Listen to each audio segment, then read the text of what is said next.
मैं लूंगा, इसलिए आप लोगों से माफी भी चाहता हूं, क्योंकि हम लोगों को यहाँ पर सुनना चाहिए। जितने भी साथी है उनको एक एक बात मैं तो यही कहता हूं कि हर युवा कम से कम अपने हाथ में पेन और कलम लेकर ऐसे आयोजनों में बैठा करे, क्योंकि जो चीजें सिखाई जाती है वो आप लोगों को हर 8 दिन में एक बार रिवीजन करना चाहिए, क्योंकि ऐसे आयोजन बार बार नहीं होते हैं।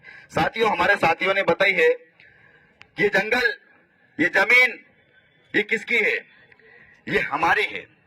लेकिन वर्तमान का जो दौर चल रहा है, हमारा सबसे पिछड़ा जिला है, सबसे पिछड़ा क्षेत्र पार्टी है। आज भी हमारे क्षेत्र में छोटी छोटी बच्चियां, 12-12, 13-13 साल की बच्चियां पिकअप में भराकर मजदूरी करने जा रहे हैं। हमने सुना, वक्ताओं ने कहा है, हमने सुना कि पहले भी आप लोगों ने सुना होगा, आदिवासी इस देश का मालिक है, आदिवासी इस धरती का मालिक है। मैं आप लोगों से पूछना चाहता हूं, ये जमीन किसकी है? किसने बनाई है? ऊपर से पहले से बने, भगवान ने बनाई है, मतलब ये पहाड़ हमारे हैं। किसने बनाया? सरकार ने तो नहीं बनाया है। ये भूमि हमने बनाई, सरकार ने तो नहीं बनाई है। लेकिन इस धरती पर, इस भूमि पर आज आधिपत्य सरकार अपना जमाती है। हमारे घरों के यहाँ पे आके बुलडोजर खड़ा कर देती है। हमारी नदियां हमारी रोकी जा रही है, हमारी प्रकृति को नष्ट किया जा रहा है। इस चीज को रोकने के लिए हमें एकजुट होना पड़ेगा। दूसरी चीज, जिनके हाथों में, जिन बच्चों के हाथों में ताकत होना चाहिए, कलम होना चाहिए, किताब होना चाहिए, उन बच्चों के हाथों में आज फावड़ा और गिट्टी थमा दी गई है। जिन युवाओं को आज नौकरी देना चाहिए, जिन युवाओं को शिक्षा देना चाहिए, वो युवा मजदूरी कर रहा है, पलायन कर रहा है। जिसकी युवा हम बोलते हम ताकत है, हम इस देश के मालिक हैं, हम कैसे मालिक बनते जा रहे हैं? हम कैसे मालिक हैं? हम ये हमें आप सबको इस मंच से और हमेशा इस बात को अपने मंतव्य करना चाहिए कि आखिर हमसे गलती कहां हो रही है? किस देश के मालिक है हम? कैसे मालिक है हम? जहां पर सुबह 7 बजे से हमको इस बात की चिंता लगी रहती है कि अगर आज एक दिन में अगर मजदूरी नहीं करने जाऊंगी मैं, तो मुझे शाम को खाना नहीं मिलेंगे। या तो हमने 75 सालों से गांडू नेताओं को चुना है, या फिर हमारे लोग गांडू हो गए, जिनको जिस समय सिखाना था, हमें पढ़ना था, हमें क्या सीखने को मिला? हमको नाचना कूदना सिखा दिया। आज हम डीजे बज रहा है, नाचने चले जाते हैं।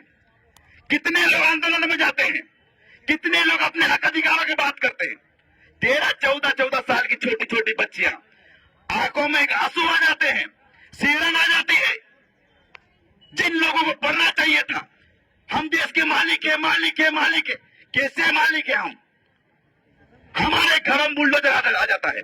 अभी 2023 में भारत सरकार ने एक बहुत बड़ा आयोजन किया था, G20 करके, और वहां पर विदेश के लोगों को बुलाया, सबसे अलग अलग, और उन लोगों को बोला है कि आप हमारे देश में आकर कंपनियां लगाओ, हमारे देश में आकर आप निवेश करो। आप जिस जमीन पर उंगलियां बता देंगे, नक्शे पे जिस जमीन को दिखा देंगे, वो जमीन आपकी हो जाएगी। उस जमीन पर से आपको हटा देंगे। आप मुझे ये बताओ, कोई फैक्ट्री लगेगी तो बड़वानी जिले में नहीं लगेगी, वो फैक्ट्री लगेगी हमारे गांव में। उनको पता है बड़वानी जिले में लोग रहते हैं, लेकिन हमको तो वो लोग मानते ही नहीं है कि हम इस जमीन पर रह रहे हैं, हमारा घर उजड़ेगा। इस बात को मानते ही नहीं है। साथियों, नाचना कूदना हो गया है। हमारी पीढ़ी ने बहुत नाचा, बहुत सीख लिया हमने। नाचना कूदना भी है हमारे खून में, नाचे हमारे कोई दिक्कत नहीं है। लेकिन जब हक अधिकारों की बात आती है तो हमें वो भी जानना चाहिए, वो भी सीखना चाहिए। दूसरी चीज में एक मिनट का और टाइम लो करा दो।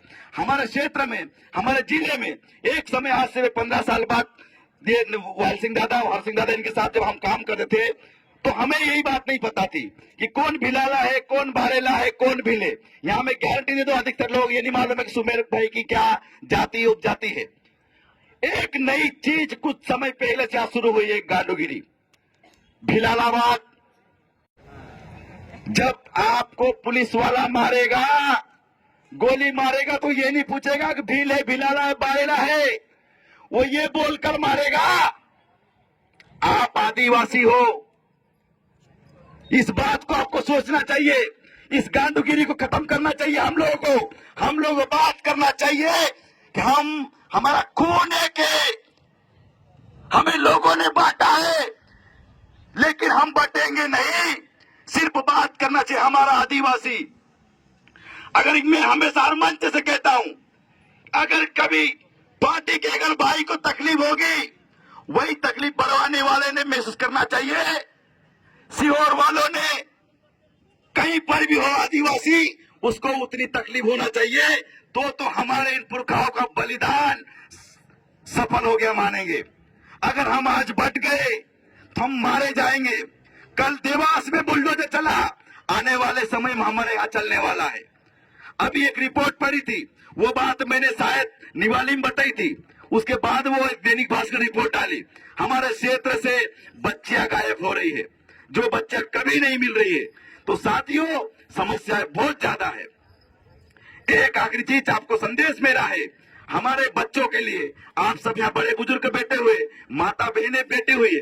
साथियों, कम से कम हमारे बच्चों को स्कूल तक आप भेजिए, अच्छी से अच्छी स्कूल में पढ़ाइए साथियों, क्योंकि ये सबसे बड़ा दुख का कारण है, सबसे बड़ा जहर है अशिक्षा। अशिक्षा से गरीबी आ रही है, गरीबी आ रही है तो हमें पेट के लिए दौड़ना पड़ रहा है। कम से कम साथियों, एक अच्छा मोबाइल आप मत खरीदना, एक ज्यादा अच्छा कपड़ा किसी त्योहार पर मत खरीदना, या फिर अपने कहीं से भी कैसे भी एक टाइम खाना नहीं हो तो कम खाना, लेकिन अपना बेटा और बेटी को कम से कम अच्छी स्कूल में जरूर भेजना साथियों। ये बात मेरी ध्यान रखना। अगर हमारा और बेटे बेटी के लिए अगर आज हमने यहाँ पे खर्चा कर लिया, एक टाइम अगर खाना कम भी खाकर अपने बेटे और बेटी को पढ़ा लिया, आपका बेटा और बेटा अधिकारी बनेगा। हमारी अशिक्षा कारण सबसे ज्यादा ये है साथियों। हमें मजदूरों की फैक्ट्री बनाई जा रही है, इस बात को आपको ध्यान रखना है। मजदूरों की फैक्ट्री हमें नहीं बनना है, हमारे बच्चों को पढ़ाना है और शिक्षित करना है। बहुत बहुत धन्यवाद। लड़े